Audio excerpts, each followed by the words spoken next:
to the first international conference on effective teaching and learning in higher education. As usual, we're going to start with the Lebanese anthem and the alma mater. So please stand for the Lebanese anthem.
Thank you. I am Sam Abu Jawdi. I'm the director of the Center for Teaching and Learning.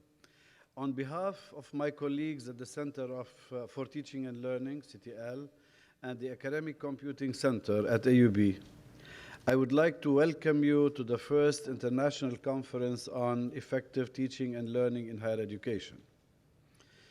The conference stems from the mission statements of both centers that endeavor to promote and support high-quality teaching and learning. This is from the CTL mission, and support the use of teaching technologies from the Academic Computing Center mission at AUB.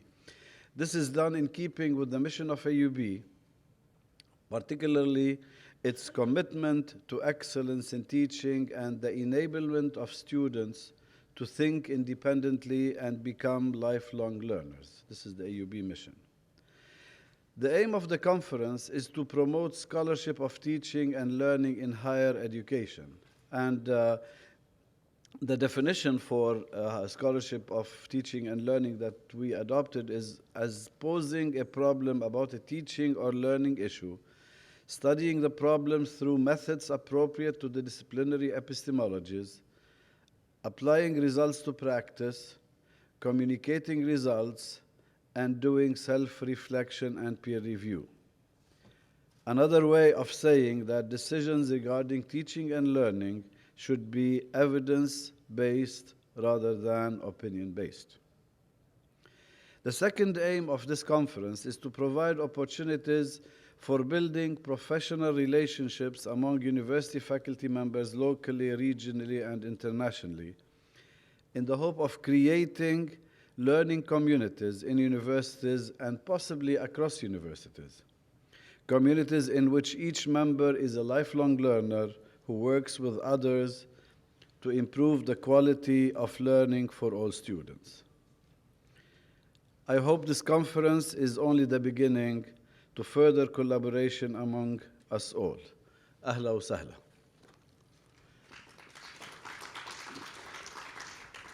Now, before giving the floor to Associate Provost Nasreen Ghaddar to give a word of welcome, I want to thank the people who were behind this conference. First, I would like to thank Provost Dalal and Associate Provost Ghaddar, the CTL Advisory Committee chaired by Dr. Ali Haj, for their continuous support. The Conference Organizing Committee, who worked diligently for the past 8 months to prepare for the conference, including reviewing the conference proposals. Dr. Amal Buzainuddin, the Associate Director of CTL, Ms. Rayyan Fayed, where's Rayyan? The Academic Computing Center, she's instructional designer. Ms. Rana Haddad, also from Academic Computing Center. Hussein Hammam, and Lamia Hussein. Lamia is the person behind all the organizations, so she's still at the booth. And of course, I want also to thank Dr. Rosangela Silva, the director of the Academic Computing Center, who will be with us shortly.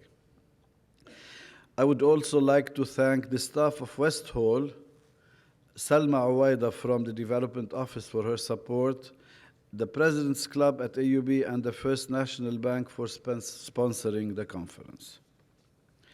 It is now my pleasure to introduce to you Dr. Nasreen Ghaddar, Associate Provost, to welcome you on behalf of AUB. Dr. Ghaddar. Esteemed colleagues, honored guests, ladies and gentlemen, on behalf of the Provost and the American University of Beirut, I would like to welcome you to our first international conference on effective teaching and learning in higher education, organized by the Center for Teaching and Learning, CTL, and the Academic Computing Center, ACC, at AUB. AUB follows the American philosophy and model of education, which exposes undergraduate students to a core curriculum in the liberal arts, while preparing them for professional careers. At the time of its establishment in 1866, AUB was the Arab world's first truly modern university in the sense of exemplifying the Western tradition in higher education. This distinction carried responsibilities which AUB has tried to meet over the years by serving as an effective model, mentor, and collaborator for excellence in education and research. Professional development is a continual process, and at AUB, we continuously adapt innovative techniques and better practices to improve our local and regional frameworks. During the past decade, we have established several units to strengthen educational effectiveness, including the joint organizers of this event, ACC and CTL. As yesterday's pre-conference workshops indicate, the CTL and the ACC approach such topics as the development of active learning environments and the assessment of student learning from two complementary perspectives, focusing on the new pedagogy and on innovative technologies.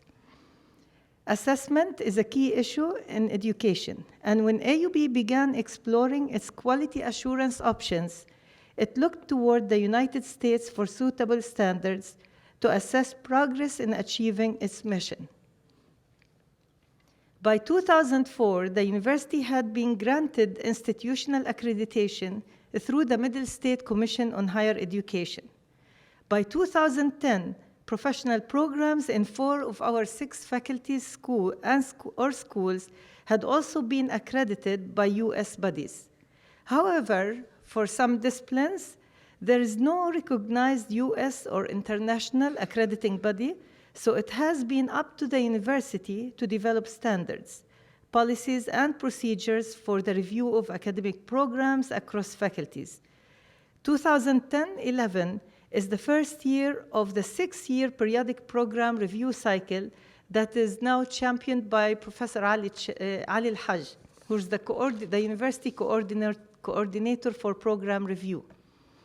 A critical component of program reviews is the assessment of student learning. In the last several years, the CTL has played an important support role by helping faculties without professional accreditation to develop the skills, tools, and plans needed to assess program learning outcomes. Meanwhile, a Senate committee prepared a separate assessment plan for the university's general education program. We are very close to having all of the necessary pieces in place for a systematic, sustainable, and transparent process to assess overall student learning. I would like to thank Dr. Sauma Boujaudi, Director of the CTL, and Dr. Rosangela Silva, Director of the ACC, as well as the rest of the members of the organizing committee for their many efforts to make this conference a success. My special thanks to those of you who traveled all the way from Brazil, UK, Norway, and Nigeria to get here, in addition to presenters and participants from the Middle East, and of course, colleagues from Lebanese institutions. Conferences like this one are an investment in the future of higher education in the region, and thus in the futures of our students and our societies. This is my speech representing formally the institution, but I have to wear my faculty hat.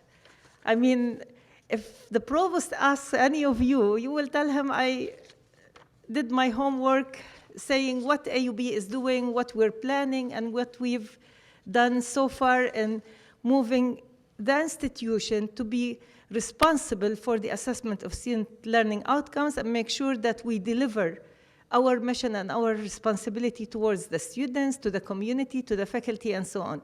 But I want to wear my faculty hat because I'm an engineer by training, and I'm somebody who has been trained by CTL and by ACC and had made major changes in the way I deliver courses, in the way I approach even education or higher education in classes, in using technology and also in using new methods in the classroom and outside the classroom, and being critical of whatever I'm doing to improve the learning and making sure that the students get the idea, have the critical thinking skills in any subject area that I approach.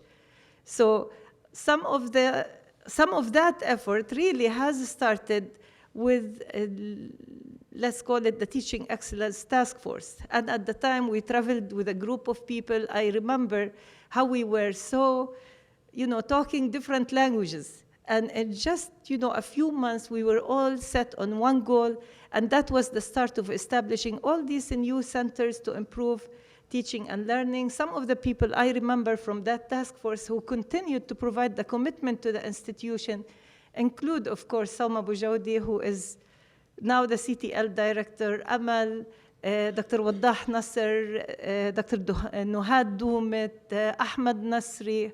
If they were Fuad Imrad, Sauma may remind me of some other people, and I recall that everybody was saying, well, what are these engineers going to contribute to teaching and learning? But you know what? It's just we are all doing the same thing.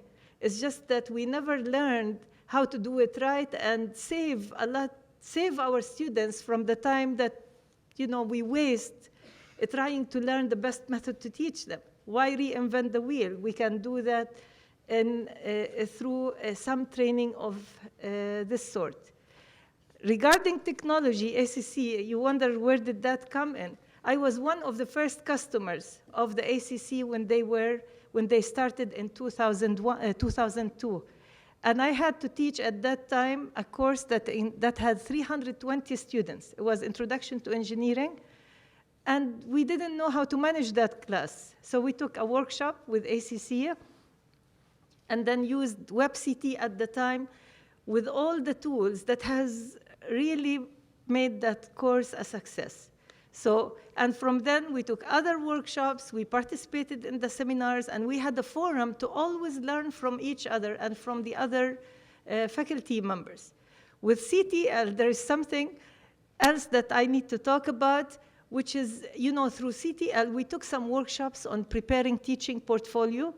And for about 6 years, every year CTL has offered a workshop for the faculty about the preparation of a teaching portfolio. At the time, it was a university requirement for promotion.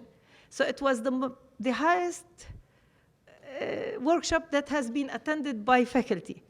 And God, we learned a lot from each other in that workshop because it has forced us all to be reflective about our teaching.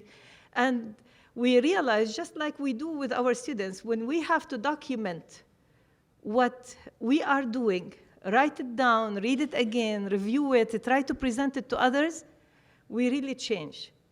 Because we figure out that where are the things that will have the highest impact on the student learning? What are the methods that we learn from each other? And I have to admit that I'm a very different person now compared to 10 years ago. Just learning from the people in education, in math, I think people from nursing, I'm talking about people in PSPA, people in philosophy, people in medicine. I didn't. I think, yeah. Faculty of medicine came late into this. They always had their own, way of trying to grow in parallel. But I think all of you, although you come from education, you must have dealt with faculty, you must have on different disciplines, and you've faced the same problems, but getting the message, this is the thing that I realized. The 10 people, or I don't know, 15 people who were committed at that time are the people now you see as directors and people who are driving the change in the university because they were committed then. And then when they had the opportunity, they made sure that they are disseminating this whole thing to the university. And the approval of the periodic review of academic programs at AUB, this is a step that was amazingly endorsed by the Senate, by the faculties, by the deans. But why did these people believe in this? If you introduced that idea 10 years ago, the whole institution would have rejected it. We would have been challenged by every single faculty member, department chair, and so on. But we've had 10 years of training of people who opened their time and their expertise to teach other faculty members and mentor them.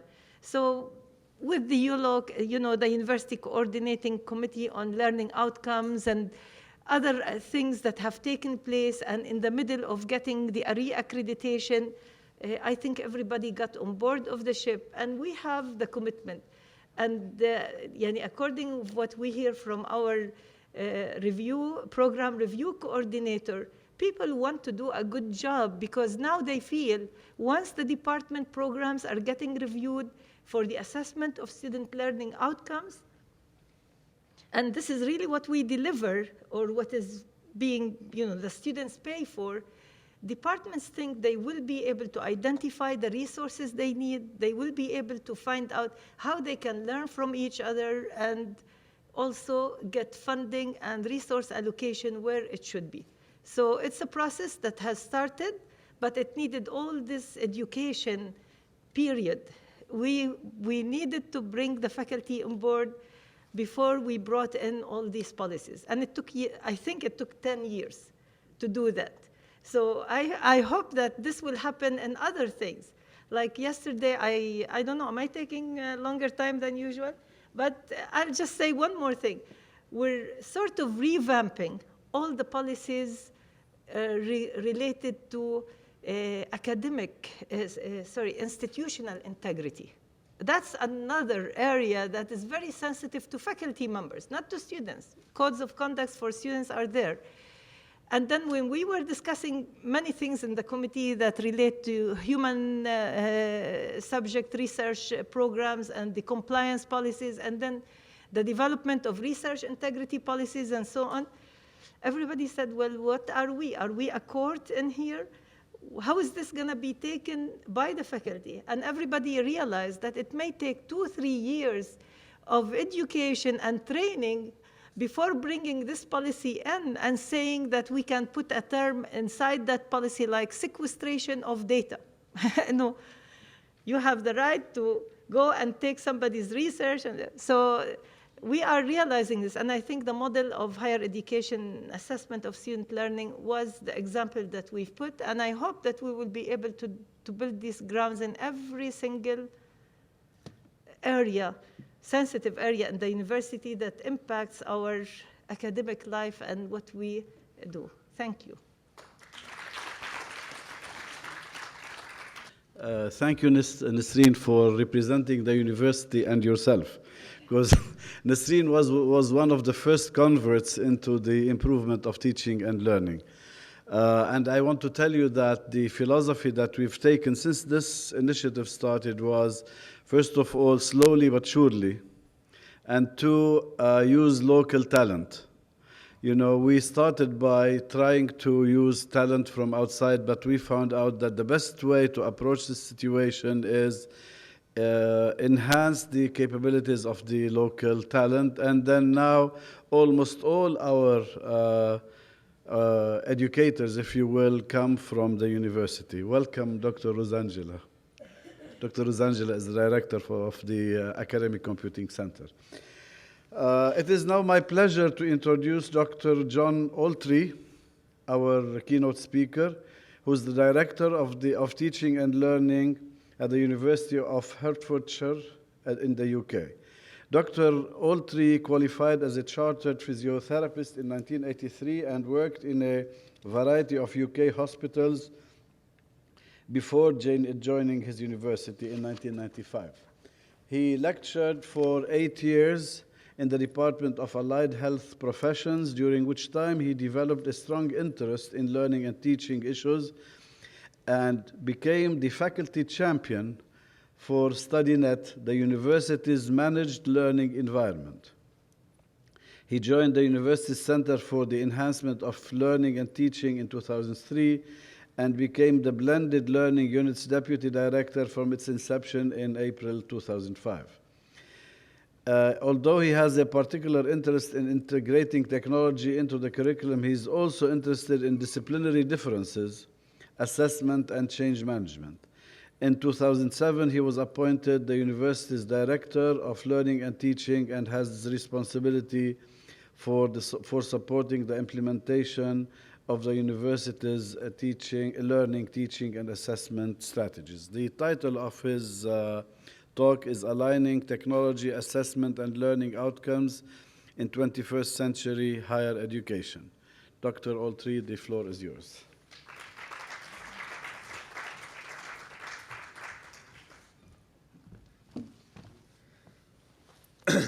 Marhaba. I'll just get my technology sorted out. I've just become disconnected. At least my computer's not fallen asleep, though.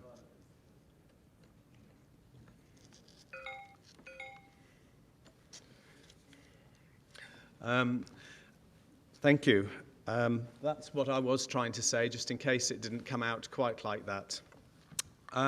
It was really fascinating to hear the journey that you've been on at the university, so it was nice to have that personal digression as well as the formal speech. And I'm just going to actually go out of this speech, the presentation very briefly, because one of the things I come from a UK perspective, and for those of you that aren't familiar with the UK perspective, we have something called the Quality Assurance Agency, and we have to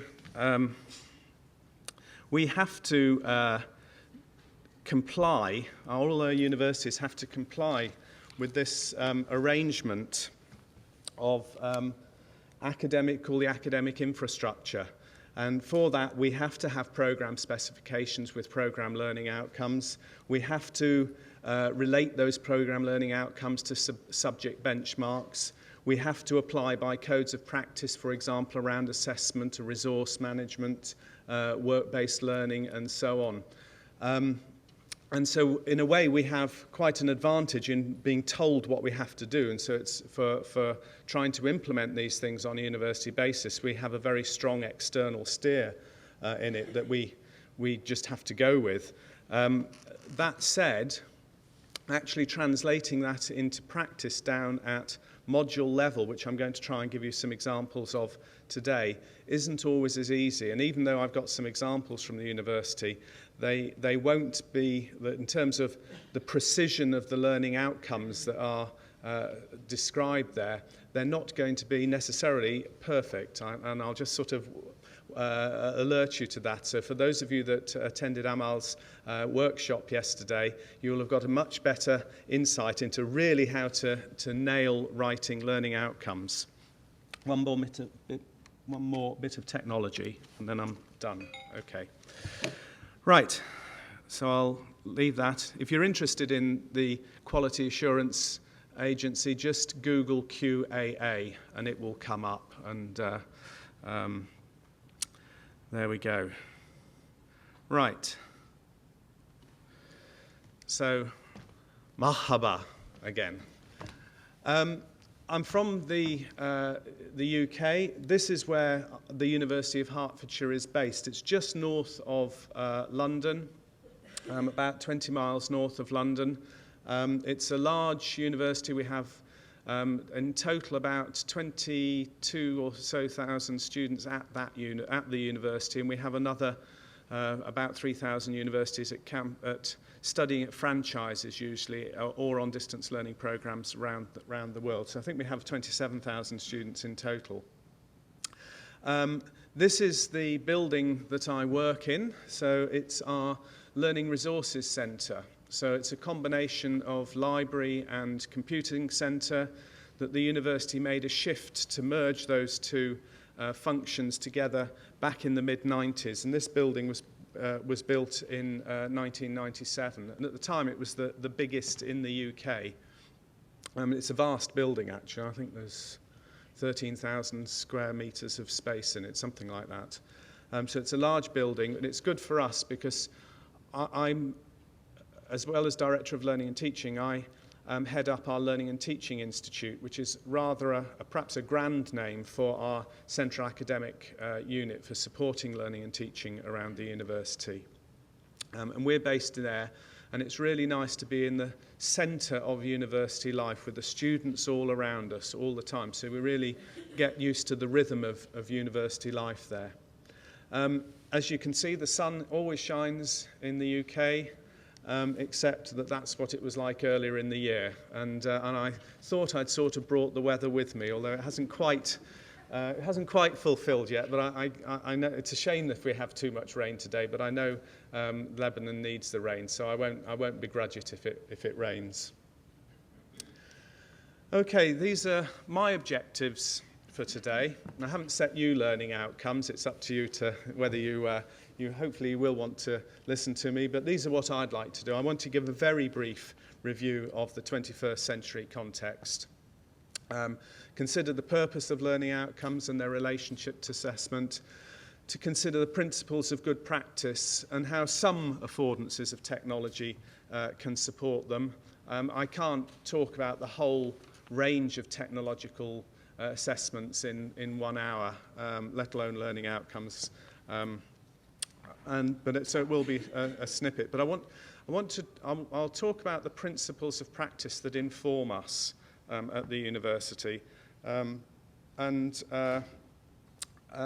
hopefully then you'll see why, if you follow those principles, or if you're interested in those principles, ascribe to them, it does make choosing assessments easier, or justifying assessments easier. And then I would like to discuss 4 case studies. Just briefly from the university. Okay, this is an extract from a Pew report in 2005 that talks about young American students, 12 to 17-year-olds in 2005. And I've just picked up a couple of things, good and bad, if you like, in amongst all of this. Firstly, the majority of these young people could be considered internet creators and were very familiar with various aspects of the internet, whether it's creating blogs, web pages, posting artwork, etc. And they like collaboration, they like working in teams, they like using social networking. And this was written in 2005, 57%. I bet that figure's gone up now. So, however, there are a few drawbacks, and these were observations from librarians at the time. But they find our databases too difficult. They like I tend to Google things now if I want to find out something. In fact, how to pronounce marhaba There is a podcast on the website that on the web that tells you how to pronounce that. I know I haven't quite got it right, but you can find anything simply Googling things. So they've sort of got that wish to have easy access to information. And sometimes you need to be more sophisticated than that.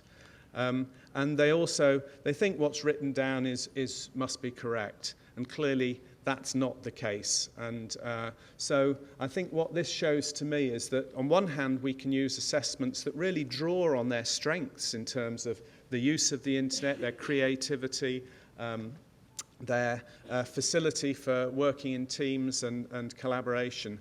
But equally, there are some real digital literacy things that we still need to get right with them in terms of sourcing and evaluating information, which clearly is a key skill that they need to take on board. So I've changed my talk a little bit since I got here. So I've had a walk round, and the first thing I was struck as I was shown around the University of Beirut, American University of Beirut, was the motto. And I noted there's a memorial in the grounds to Malcolm Kerr, one of the former presidents of AUB. And I just followed that up a little bit and Googled his name. And there's a whole load of information about him on the web. And this was an extract from his AUB Founders Day message in 1983. And what I really liked this, and I'll just read some bits of it out. The important thing is to ensure that our teaching remains serious, well-organized and caring, so that our students learn how to teach themselves. And I think we just had a reference to lifelong learning. It's nice how the language is still the same. That's just quite a nice other way to think about lifelong learning. You know, that's what it is about. We have to teach ourselves. Maybe that language would actually still resonate with students nowadays. Another way to explain it. Learn to teach themselves, which is the essence of good university instruction, and that they learn the value of mutual respect amongst strangers, which is the essence of good citizenship. Simultaneously, we must strive to preserve the quality of our students' extracurricular life, pardon me, remembering that what happens outside the classroom may be as important as what happens inside. We insist on primary attention to the student's mind, but we are really after the whole person. And one message I would like to give is, in looking at learning outcomes and setting, and sort of often at module level particularly, you're focusing on little bits of detail. Don't lose sight of the whole purpose of higher education. And I think that to me really summarized it very, very nicely. So I just thought I'd add that in. These are slightly more prosaic. Oh, thank you very much. In fact, thank you for that. And I meant to say, actually, thank you very much to the organising committee for asking me here today. So it is a real privilege to be here and to be talking to you. So thank you very much indeed. And a particular thank you to Ryan, who I met in Hertfordshire and was probably the connection with me in the conference and has looked after me since I've been here, and also Lamia, who actually got me here, because otherwise I would probably not be here. I'm not very good at handling travel arrangements, so Lamia was just fantastic. So thank you. Okay, slightly more prosaic set of what we're trying to achieve with our students. This is the University of Hertfordshire's employability skill sets. In the UK, we're very focused on employability nowadays. We have to make statements to the Funding Council about how we support employability. You may have seen all the riots that are going on at the moment in the UK over our change of fee structures. So fees are going to triple basically for students, from £3,000 a year to £9,000 a year, or that's where it seems to be heading. And that means many more students will be more instrumental in wanting to know that they can get their the return on investment, which is sort of a shame, but not surprising. So those are a standard set of skills. I guess that your universities have similar sets of skills. We try and embed these throughout all our curricula. I think this idea of self-management and development, I actually like, a big part of that is teaching yourself how to learn, isn't it? And, I really like that Malcolm Kerr's expression. But also teamwork in communication, information literacy, information technology. These two probably could be combined to digital literacy nowadays, is often put like that. So, and reflection, I'll come back to that with some of the examples as well. So that's what we're trying to achieve. Of course, really, in the main, it's about young people, not always young people, but whether they're going into engineering or whether they're going into the film industry, for example, or the medical profession or paramedical professions, radiography, whether they're becoming teachers, whether they're going into business, or even whether they're going back to further study. All of those and many more careers are what our young people are setting out to achieve. So again, those are in a way the learning outcomes or the outcomes of learning from our universities. But to put it down onto a more nitty-gritty level, if you like, I'm not going to run a workshop around learning outcomes, and I certainly wouldn't do it justice in the way that was done yesterday anyway. But in setting learning outcomes, we do have to think about the level of learning, the criteria that we're going to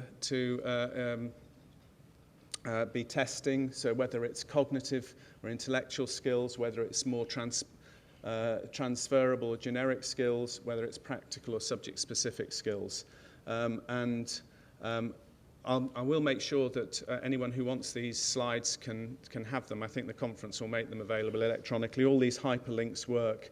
And this resource here, the South East England Consortium level descriptors, talk through, for every academic level, they give a sense, a feel for what students should be striving for at that level. Do you have similar things that you respond to or have to? Not particularly. In a way, you're lucky. But if you want to find out more, then please do visit that, because it's a really useful resource.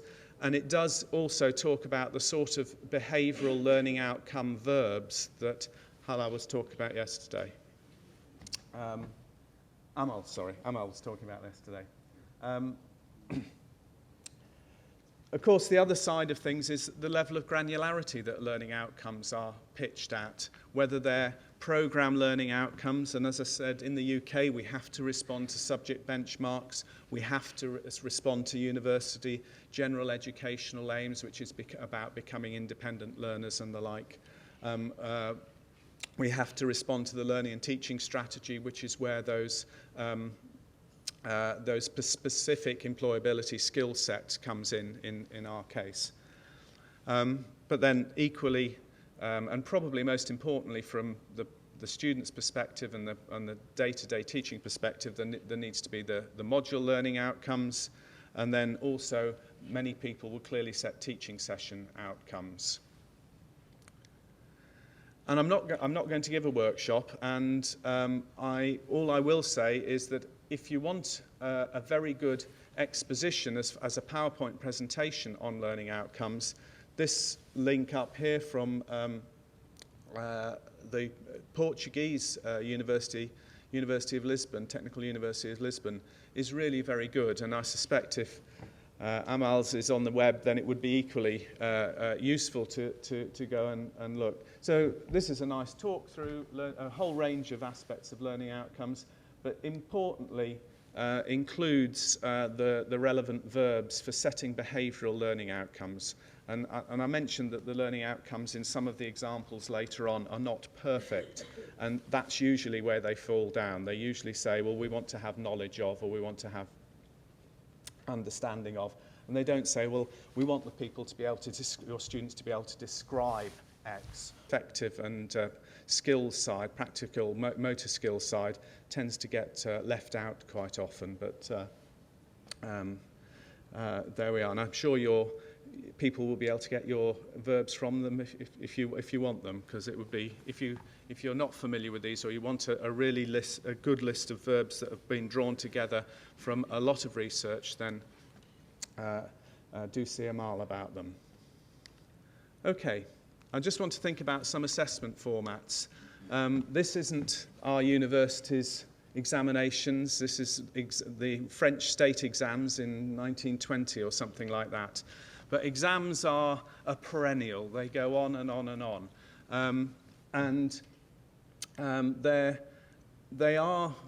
We have something like 80,000 sittings of exams every year at the university, and we want to try and reduce that, partly for capacity reasons and partly for pedagogic reasons, because I'm not convinced that they're always the best way to assess people. They are thought to be efficient. You know that the person doing the work is the person doing the work and things like that. But they do tend to, they're end of process. People just think about them with the last week or so to go and start working. So we're a bit, they have their place in a mixed art of assessment, but they're not what I would really want to see as the mainstay of assessment. There's obviously coursework, whether it's essays or reports. Some students in some disciplines have to build artifacts, so they have to be assessed on the artifacts that they develop. A lot of the time we have students doing group presentations, so they study something together and then make a presentation. Quite often students are given quizzes or objective testing, and I think in the UK, there isn't the strongest of traditions in objective testing. I think there's much more objective testing used in the American tradition than the UK. And it certainly has some attractions to it.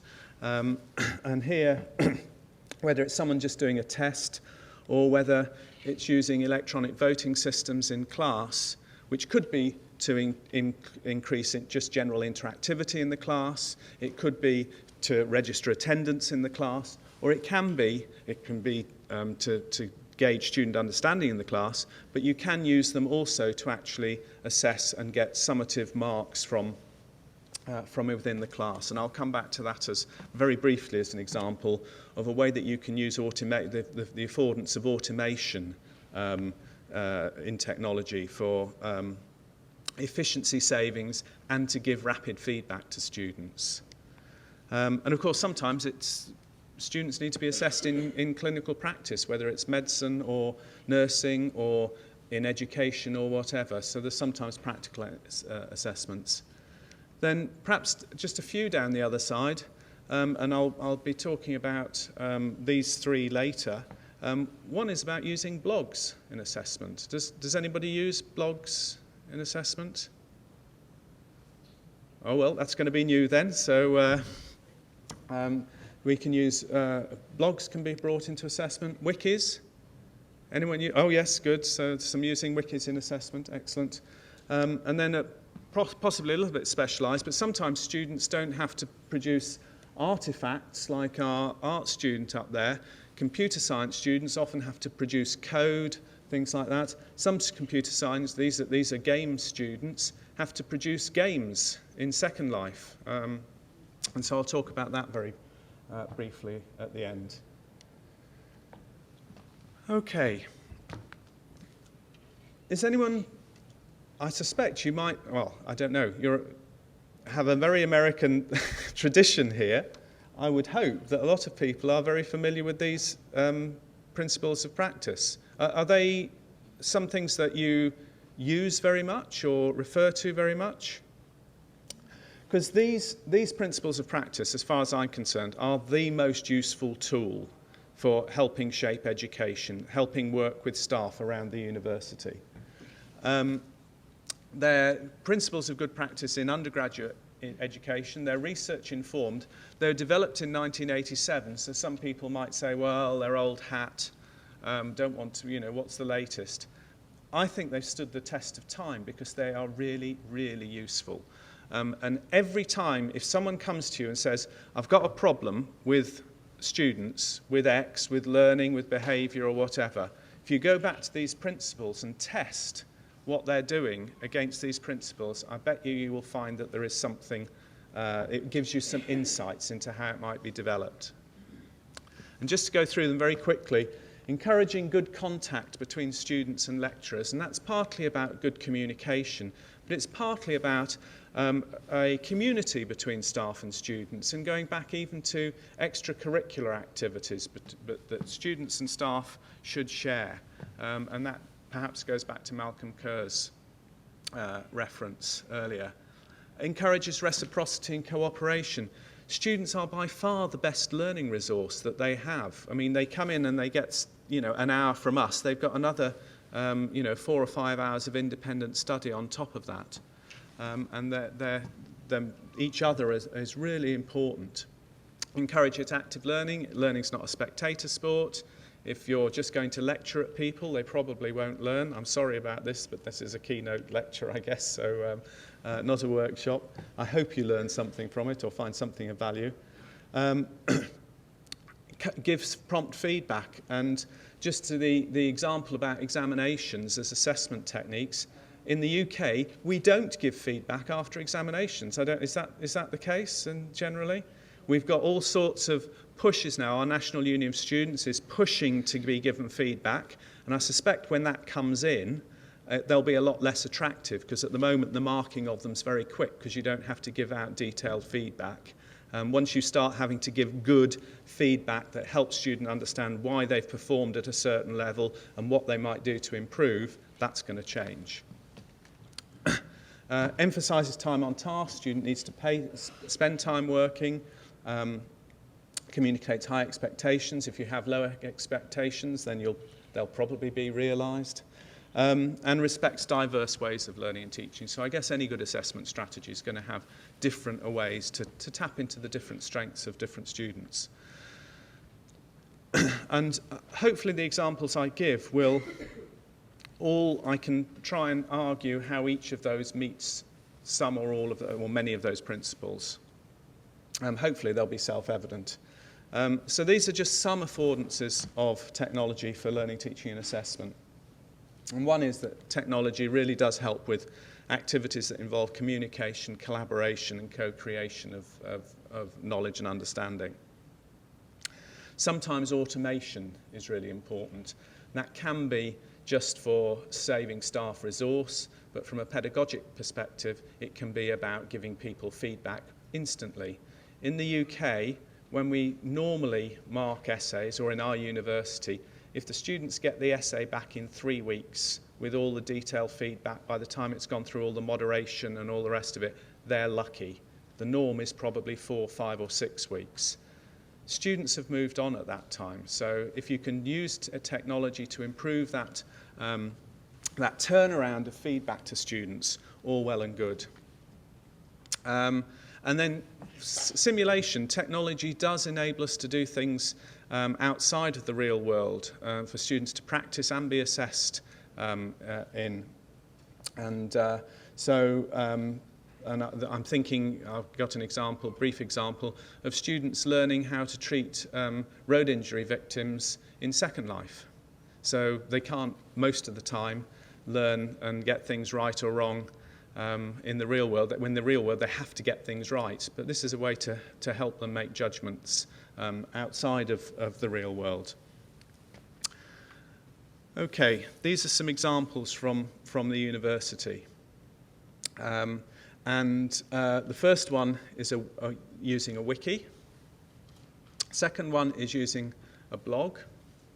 The third one is using regular worksheets that have been set up to give students feedback on a weekly basis about their performance as they go along. The fourth one is an example of students working in Second Life. Okay, so the first one, Wikis. Where better to get a definition from a wiki than Wikipedia? And I know some academics will say you should never use Wikipedia as a source of information, but actually, in non-contentious areas, it's actually quite a good source of information. Clearly, it shouldn't be the only source of information that students learn from, and you'd expect them to use more robust sources for delving into their subject area in detail. Although I have to say they do use Wikipedia quite a lot. For those of you not familiar with a wiki, they're simply a website that can be very easily edited, and you can make interlinked, hyperlinked pages, create them very easily. So you can create a structure of interlinked pages without any real technical skills whatsoever. And they readily enable co-creation of interlinked pages. They're often used for collaborative ventures and drawing on the knowledge of the crowd, which is exactly what Wikipedia is. And then they're often, or quite often nowadays, used for corporate intranets, so big companies who want to draw on the expertise of their staff across the corporation, who probably consider themselves to be learning organisations, will have a wiki. And the best example I know is Shell, who's got a wiki that I think about 40,000 of its employees use. So this example is from a colleague of mine, Dr. Maria Kubrick, at the Business School in the University of Hertfordshire. She teaches a master's level module called Program Integration Management, and I have to say I don't know anything about this topic very much, so please don't ask me too many detailed questions about the topic. But basically, she asked the students to create a wiki about the topic that the module was all about, and that was the project integration management. And she's particularly interested in agile practices, which I gather are when recognising that projects don't always go exactly to stated marks, and you actually have to be able to be flexible and change them as you go along. So her outcomes for this module are applying knowledge and understanding of agile practices, and that was the subject matter of the wiki, evaluating agile methodologies, and that was expected as part of the wiki development. So they're supposed to be evaluative in the comments that they put in, and not just take evidence, take information at face value. They had to work in a team. They had to learn to write collaboratively. They had to, part of it is an unusual one. That have you seen that as an outcome in a module before? I think it's quite a useful one, but yes, some nodding there. So I mean, it's clearly a useful skill that students should have. And they don't, of course, they don't always do either terribly well. Developing digital literacy, and that was through participation. So Maria set them up. This was the task that they had to do. They had to provide at least 5 contributions to this wiki, and they should be written in a collaborative way, try to provide new arguments or new point of view, not just reinforcing what was already there. They had a parallel set of discussion pages to discuss content, and in order to understand about giving and taking feedback, they needed to visit the wiki after they'd actually put their contribution up to see whether people had commented on it, discussed it, or adjusted it. And one of the things about wikis is they have very good version control. So this is actually just a screen grab from the wiki, and what it shows is a few things. Firstly, it shows how the students have embedded multimedia and videos into the wikis, and that's one of the world experts on agile technologies. They've linked the pages to other areas, and the green and the red bits this is actually the tutor's view of the wiki. And so the tutor has been in to see how an individual student has made comments. They've taken out the red bits and they've put the green bits in, so that the tutor can see exactly what that individual student has done as part of the assessment of their contribution. The parallel discussion forum, Maria is able to comment saying, I like the way you've done that. She's posed questions here, what if? And then the student here has responded to those comments and said things like, that I'll have to read from here. Oh yes, I'm aware that large projects broken down, but I thought I mentioned it, as not mentioning it makes my quote invalid, and I've taken it out. So the students have been responding to Maria's feedback as well. These are some of the quotes from the students. Through this piece of coursework, I have learnt that I do not know as much as I thought I did regarding economics as a whole. So I think what that says to me is at least there's some element of self-awareness being developed by the student there. There's, you know, it's going back to teaching yourself to learn and, you know, metacognition, self-awareness, however you like to describe it. The knowledge and skills I gain will be useful for me in the future because Wikis can be used for a business purpose. And I think there's something about looking at technology and saying how, you know, not can it just assess this piece of learning, but would it have other benefits as well as, in this case, the subject content, as well as developing collaborative writing skills and digital literacy. Can it have something else? Well, actually, it benefits them in their future employment life. So there's a sort of element of double duty or even triple duty. Is that a phrase you're familiar with, double duty, where you get sort of two things for the price of one? So there's an element of double duty in this quite often. Challenges. I was faced with the difficulty of members of my group not contributing. Sadly, that's not uncommon, but those students that didn't contribute won't have got such a good mark. And sometimes the work carried out does not flow like an essay, and this is due to some members not reading other people's parts. So good parts and some challenges. So from Maria's point of view, the main benefits of the assessment were that students did appear to develop a pretty deep knowledge of the subject. I mean, you know, they came up with a good outcome. They developed their collaborative writing skills, and that's increasingly valued by business. They had to work as a team on the project, and some of them will have developed leadership skills as part of that. Main issues: a lack of sustained spontaneous engagement. Basically, as soon as they'd done their bit, they stopped. You know, students are very driven by assessment, and you know that on one hand is sad, on the other hand it's probably just something we have to accept and try and exploit as best we can.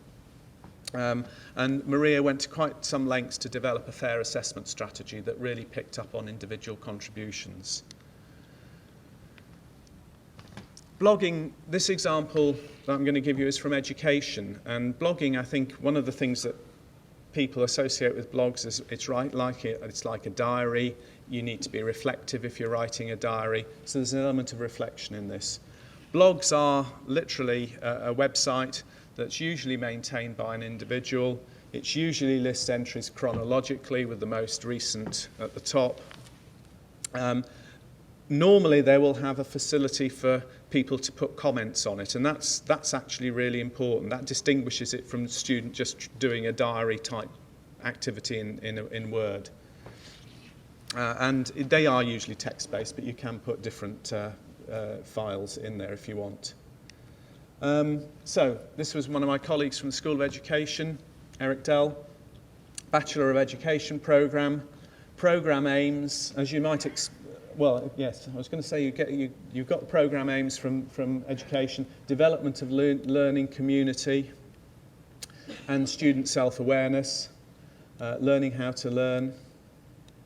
The blogs, the interactivity of the blogs basically facilitated reciprocity between students, and that was one of those important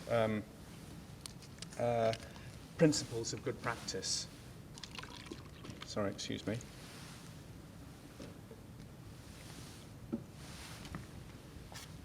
And the student self-awareness, the blog contributions had to be reflective. So they had to think about what they're saying. So useful there. Module outcomes included a knowledge and understanding. This is where I was saying they're not always written as well as they might be. A knowledge and understanding of social impact of ICT. And so those were the focus of the teaching sessions that the blogs had to be about. and an ability to critically examine web-based materials. And so the contributions had to be evaluative, and an ability to use the internet as a tool. Well, all of this for research. Well, they had to do that to put the evaluative contributions in. Publication, they had to publish their thoughts via this blog and to show learning. And I just thought I'd include that. This is the way that Eric shows the assessment, his expectations for the assessment. It's actually part of a bigger mind map because there are other bits to the assessment strategy. And I just thought this was a really nice way, student-friendly way of showing what he wanted. You could say it's communicating high expectations, smiley bits here because you're going to do all these. What we don't want is just describe and record and become a collection of disjointed notes. So quite a nice, just a little snippet really. Getting going, the rationale for the blogging was explained, that it was about personal reflection and learning, connecting socially, that sense of developing a community, developing their own voice and listening to others, and knowledge generation in its own right.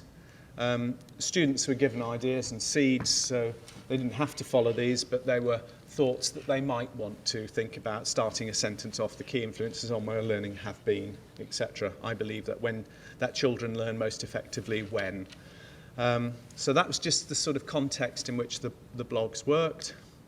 This is just an extract from one of the blogs, and right, now this is going to be difficult because I'm going to try and read here. Can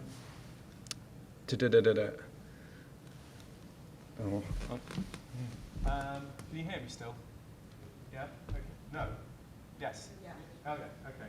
So I've mentioned this point a few times. Right. It also helps us to explain in a simple way why we cannot learn when we're under severe stress. I've mentioned this post times before, so she was linking it through. It's not disjointed. I have experienced a challenge too far can switch you off to learning and force you to run away and leave it.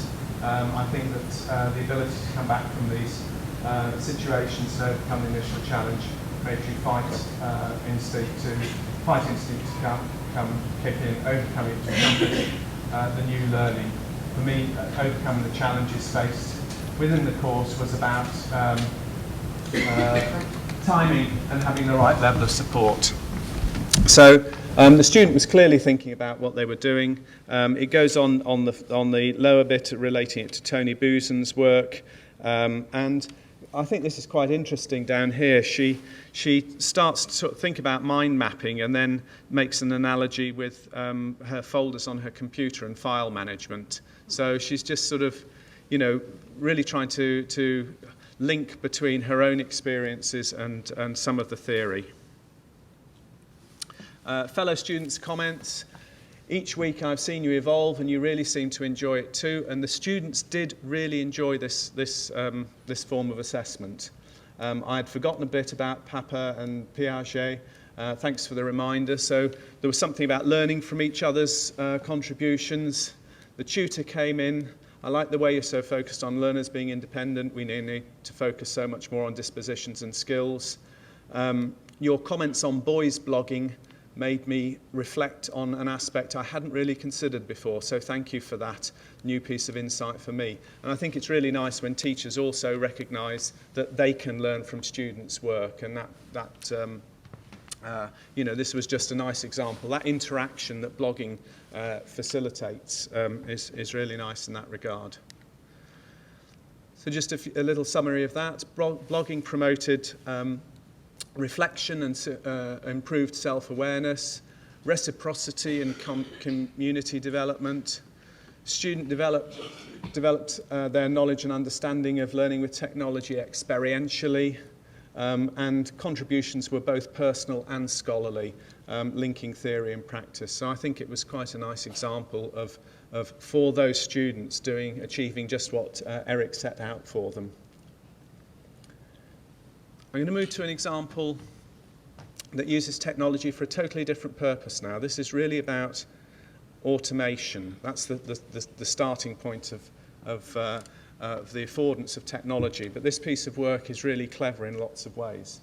And it was a first year, it's my colleague Mark Russell, Dr. Mark Russell at the University, School of Engineering Technology, and he's one of my deputies at the Learning and Teaching Institute. And it's first year fluid mechanics and thermodynamics. And it's a compulsory subject, highly mathematical, and the students hate it. So I don't know whether the engineers amongst us can identify with that, you know, our students find it a very challenging module, and they tend to have a high failure rate. And the way that this was assessed was Mark would do his lectures every week, and at week 6, halfway through the semester, he would give them a phase test where they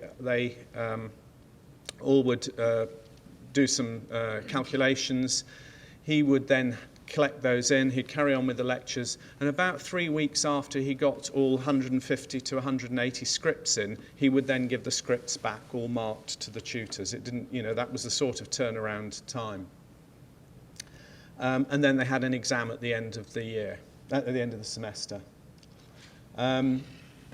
So what he wanted to do was use technology to give them a test every week and give them feedback on their work every week. And so he developed this system using Excel and mail merge and our managed learning environment and email and a web form. So that what happened was the students would come to the lecture at a Wednesday lunchtime.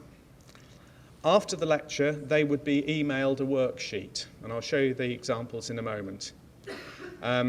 They would have a week to complete there are usually about 8 to 11 questions on the worksheet.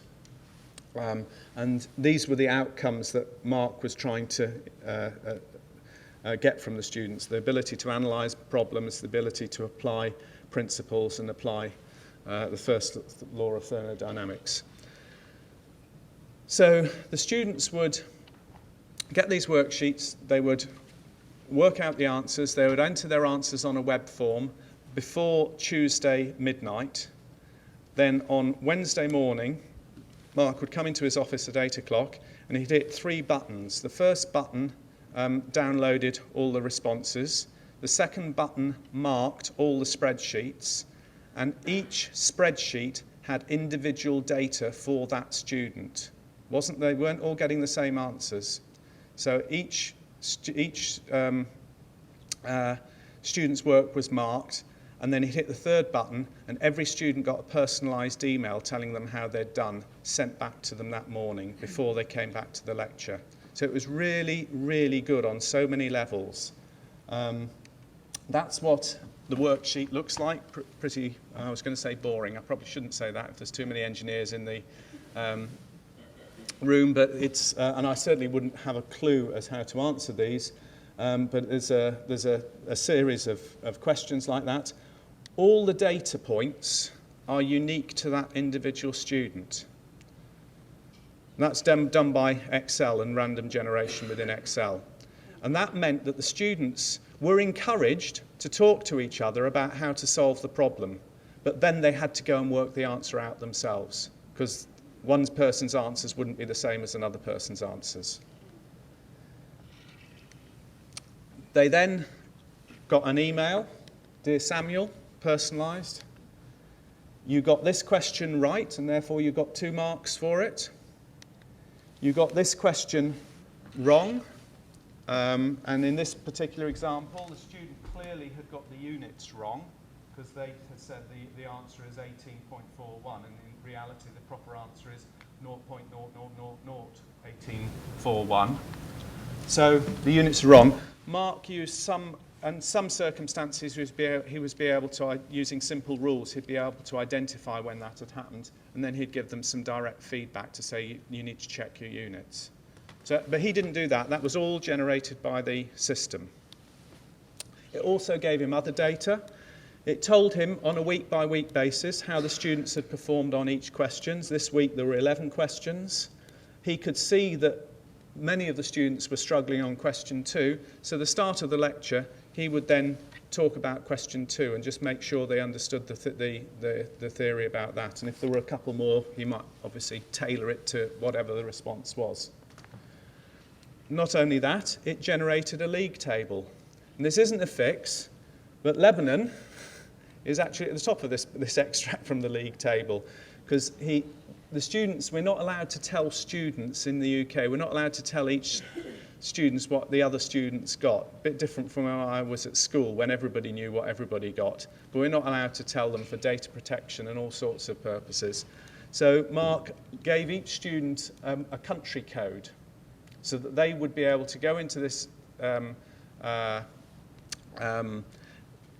league table every week and see where they were in the league table, whether they'd moved up, whether they'd moved down, how they'd done. So these scores are the weekly scores that they'd achieved on the WATs, or the weekly assessed tutorial sheets. So it engineered some social competition amongst the students as well, all out of that automated data. So it was all done automatically. Outcomes, let's say the mean, that was the mean mark on this module.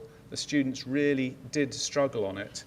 But the mean mark increased from 37 to 49% in the first year. The referral rate was reduced by 33%. The students loved it, though interestingly, they said if we weren't given a few marks for this, because the total amount of marks for completing all those spreadsheets week on week on week was probably about 20% of the total marks for the module. If they hadn't given them that, they wouldn't have done it, even though they recognised it helped their learning. So, and since then there's been year-on-year refinements and a general trend upward trend in performance. Just some other examples of using automating assessment. You're probably more familiar with this than me, as I mentioned, but we're using more on question mark perception to use objective testing for some of the examinations on in-class or mid-semester tests, and equally sometimes using that in class rather than using question mark perception to gather the data, but actually gathering it in class. And then this other one is part of our managed learning environment. You can give we've got an online submission system like you have with AUB and Moodle, but with this online submission system, this has just come in now. When teachers are marking the work, they can go to this form here, and they can just click a button to say, well, your knowledge was excellent, your application was good. Click those according to the criteria that were used to mark the work, and it will generate a feedback statement to the students. And we've attempted to personalise that because each of these statements that comes back, there are 3 equivalent statements. So then it will randomly put one of those 3 out so that the students sort of feel that they've been treated individually. But actually, from the tutor's point of view, they just have to click one button and off it goes. So just another example of using technology in the assessment process to try and make the staff life easier. Final example is a Second Life example. Does anyone use Second Life? I have to say it's probably a bit of a niche market. I'll go through it very quickly. But these were computer students who were on a game development module, so actually developing games and working in multi-user environments is actually important for them, so it's slightly different. These were second-year computer science students. And the idea was that in teams of 4, they would devise a ball game in the real world. They then had to modify it and actually play it in Second Life, and then they had to produce reflective reports on what they'd learnt from that. Those were the exact instructions for the task. The ball must not be thrown, bounced, kicked, or used in a conventional way, because I think doing that, the physics graphics in Second Life probably would make it very difficult for them to sort of play football or something. Then they had to actually play the game in the Second Life environment, take screen grabs of it, produce an individual reflection, and also provide a report on the game. So this is a sort of report or a narrative about the game that one of the teams produced. Oh, right, you're a disgraced archaeologist. Oh, that's interesting. I hadn't actually noticed that bit where their starting point for the game was. Quite interesting. But the game here was a particular game was involving a maze, and you must reach the exit within a set time limit. The screen grab isn't from that game, actually. This is a game where students had to move balls around and select particular tubs in which to put them in, depending on particular rules or goals that they were trying to achieve. And so in terms of the summary for this, the students were really engaged with this, but they were highly motivated by the nature of the task. That's what they reported back to Trevor, as opposed just to the glitz or novelty of working in the 3D environment. And it did make good use of the affordances of the virtual world. It enabled collaboration, it enabled interaction, co-creation of the game rules, and action that you can take part in and do things in the 3D world. And then real-world skills of team working, game development were used in the real world, further developed in Second Life, and then were applied back into the real world, because the students were required to reflect on their learning and apply it to general cases of computer design. So that was the sort of the task in the round. So it's slightly different from some of the other examples, in that the technology here was actually a sort of inherent part of the task rather than using it for some other means. But there are other uses of simulation and simulation to support assessment and learning activities. And here is a screen grab from our paramedic students working on a car crash in Second Life. And here we've got an intensive care facility at the university with it's got about 10 mannequins actually. It's one of the biggest in the country. We've got these mannequins that when people do things to them, they react, and someone can control the blood pressure and the responses of these mannequins. So again, it's using technology to learn and assess in a very safe environment for students. Okay, so my conclusions. I think I've just about kept to time. It's very important to get the learning outcomes right. And actually, I didn't give you a little scenario here. I went to the Vets College, Royal Veterinary College near London for a conference about 5 years ago. And there was a chap there who was from one of the London veterinary colleges, who, when he came into teaching in the early 2000s, realised that the assessment was exactly the same as he had done in the 80s. So he got his exam sheet that he kept from the 80s, his final sheet, and it was pretty well identical to what he was being asked to do now. And he thought, isn't there something that could have moved on since that time?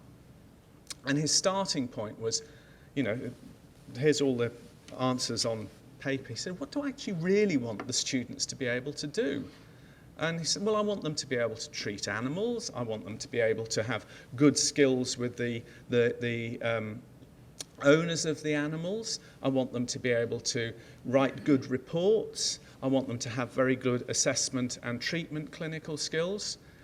And he led an entire change in the whole way that course was delivered. And it moved much more to a system of practical examinations, and not so much technology here, but it's the principle about what you want people to really do. They had lots of practical examinations. They had actors come in who would act as the owners of dogs and cats that the students were given a scenario about. First of all, they would say, and I saw them doing this, and it was actually very powerful. As an example, the student would take an animal from the actor, who was apparently the owner of the dog, and they would make all these promises about how they'd look after it and how the animal would be safe and all the rest of it. Anyway, then they open up the letter or the next part of the task, which tells them that the animal died on the table, and then they've got to actually go back and explain this to the actor again, who was very skilled at dealing with that and showing all the range of emotions. And so the whole assessment, the whole teaching strategies, everything changed around that one question: what do I really want the students to be able to do as a result of this session? So I think those should really shape your thoughts about learning outcomes. Write them really straightforwardly, and this isn't joking, so that students and staff understand them. Sometimes people write them, they write outcomes that look very grand. And if you try and challenge them and say, what do you actually mean by that?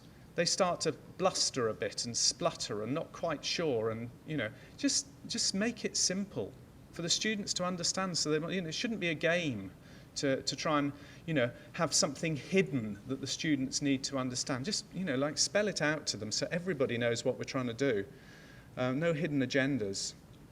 And then clearly the learning outcomes help shape the assessment and the related learning activities, because all three things should be aligned. And use technology when the affordances genuinely support learning, the knowledge and skills. And so don't use technology just for the sake of it. Though I would encourage you to be open-minded to saying, well, could I get some, could I use technology to support this assessment? And not only would it be useful to do that, but also I might even get some double duty out of it. And then you can, you really are helping, I think, giving the students a range of experience that can prepare them for the world ahead. So I don't know if I've got time for questions. I'm quite willing to take questions. Anybody would like to?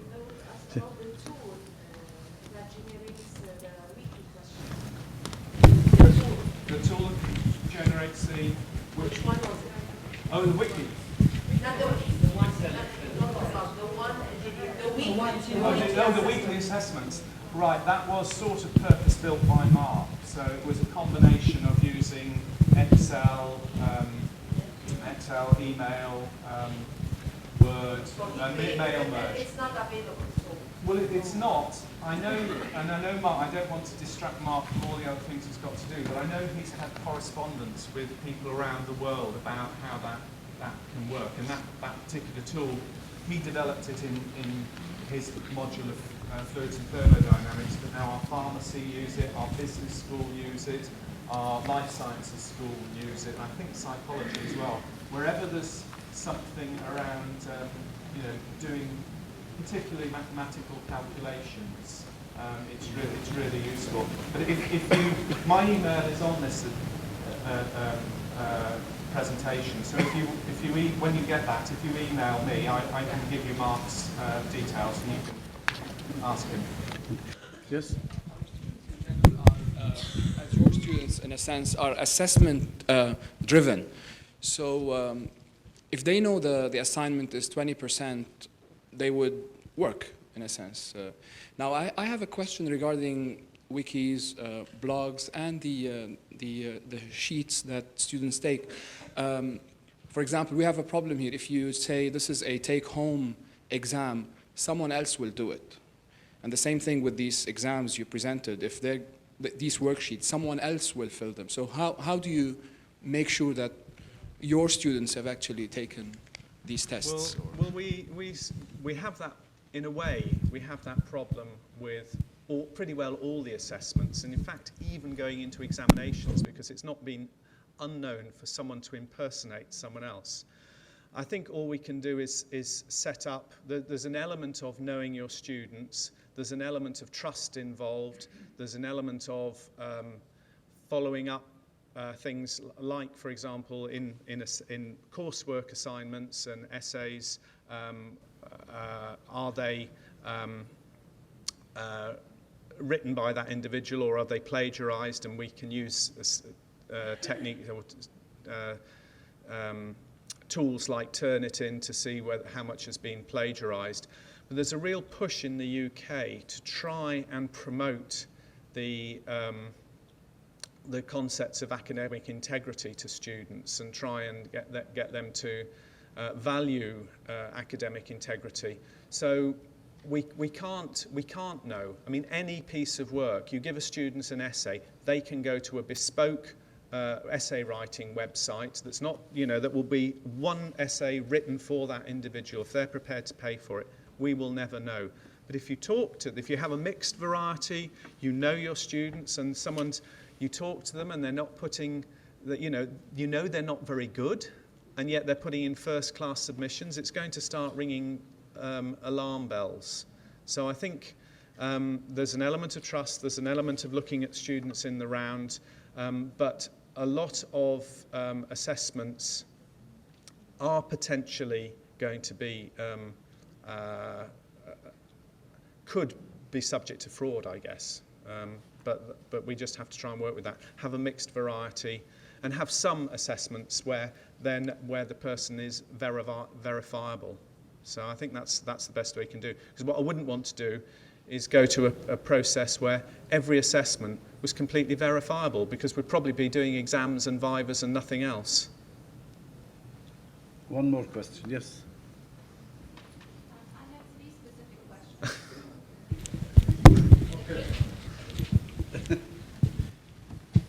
I'm going to have a drink of water before 3. Okay, 3 specific questions, but very short. The first one is about the wiki. Does the instructor at the very end actually correct the whole document to make sure that it's good, since it's going to be available everywhere? That's my first question. Would you like to answer the first question? Does she make it available as a sort of publication? Yeah. I don't think she does, although I have to say I would really quite like that to be the case. And even from my very first days working in physiotherapy, I really wanted to try and draw on the really good work that students were doing. I think the challenge it presents is that you've constantly got to then be thinking of something new and different and not done before, because a previous cohort will have done it. So it sort of brings that in. But as a principle, I wouldn't want it to be hidden, really. Okay, and my second question is about the blogs and those Excel sheets specifically. The Excel sheets were so personalized, as you said, each student had his or her own questions. How many students did they have? Because it seems to me it's a lot of work on the instructor. The blogs and the sheets. Well, the blogs, the blogs were 150 different blogs. And how about the other one? The sheets. The WOTS? Yeah. Well, the WOTS was all completely automated. So there was a lot of front-loading work to get the system to work, and Mark's, that's now been done, and there are various, he's got various wizards to enable people to try and use it themselves, as it were. But once it was done, it just runs. And each year he can tinker with the questions a little bit and just go in and edit them and move those around a little bit. But the actual, it's a very front-loaded assessment, I guess. So it doesn't make, it's not that there's no work. What it did enable was the students to have regular and pretty well immediate feedback. And that was the key, getting that rapid feedback to students. That's it. Okay. Thank you very much. Oh, there's one more question. Is there? I don't know. There's.